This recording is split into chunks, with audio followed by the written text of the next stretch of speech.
Hello and welcome back to my channel where I bring you tips and techniques to take your English to the next level. In today's lesson, we're diving into grammar hacks, simple yet powerful tricks that can dramatically improve your writing. Whether you're crafting essays, emails, or social media posts, mastering grammar is key to writing more clearly and persuasively. If you're ready to make your writing stand out and leave a lasting impression on your readers, this lesson is for you. Let's get started. Now, before we dive into the hacks, let's take a quick moment to talk about why grammar matters so much when it comes to writing. We all know grammar can sometimes feel like a burden, but in reality, it's the backbone of good writing. Grammar isn't just about following rules, it's about clarity and impact. Good grammar helps your message come across clearly, and bad grammar can cause confusion or distract your reader. Think about it. When you write, you want your audience to focus on what you're saying, not on how you're saying it. Poor grammar can get in the way of that, and let's face it, no one wants to read something that's difficult to understand. So, mastering grammar is essential for presenting yourself as a competent and professional writer, whether you're writing a work report or composing a casual message to your friend. Alright, let's jump into our first grammar hack. Use simple sentences. This may sound basic, but trust me, it's a game changer. One of the biggest mistakes writers make is trying to sound fancy by using long and complicated sentences. But the truth is, shorter, simpler sentences are often much more effective. When you write long, complex sentences, you risk losing your reader's attention or confusing them with too many ideas packed into one sentence. Instead, focus on clear, direct statements.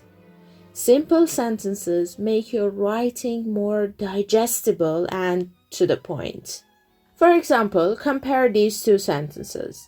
The book that I read yesterday was really interesting and it was full of facts that I had never heard before.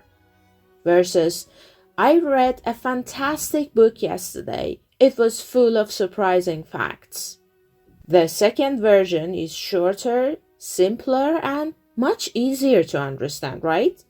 It also keeps the reader engaged and doesn't overwhelm them with unnecessary information. Next up is eliminate redundancy.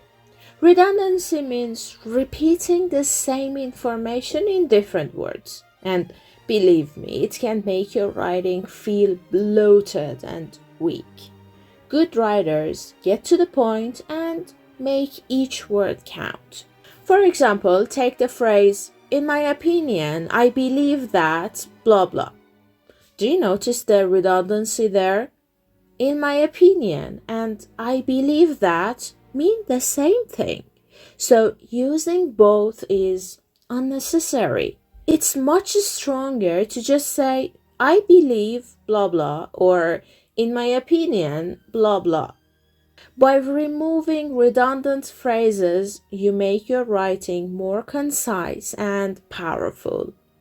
Here's another example. The final result turned out to be very, very good. Instead, you could say, "The final result was excellent." See how much cleaner and more effective that sounds? So, redundancy is not really good. Okay, let's move on to our next grammar hack. Use active voice. This is a simple but effective way to make your writing more engaging and direct. In active voice, the subject of the sentence performs the action. In passive voice, the subject receives the action. While passive voice isn't wrong, it can often make your writing feel weak and indirect.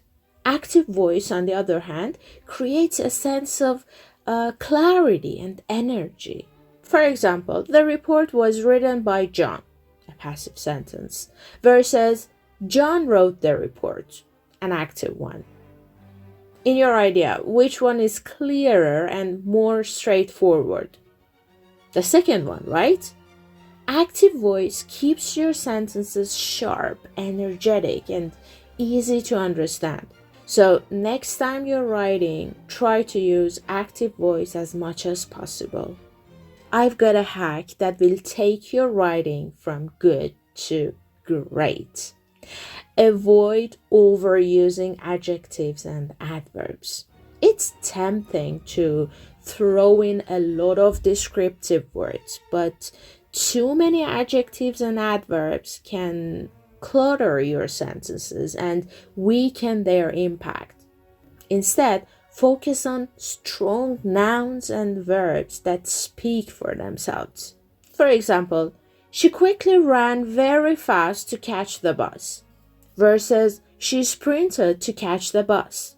In the second sentence, the verb sprinted already conveys speed and urgency, so there is no need for the words like quickly or very fast. By using strong descriptive verbs and precise nouns, your writing becomes more concise and powerful. Plus, you'll avoid that feeling of over-explaining things. Now let's talk about parallel structures. It's an essential tool for creating balance and harmony in your sentences.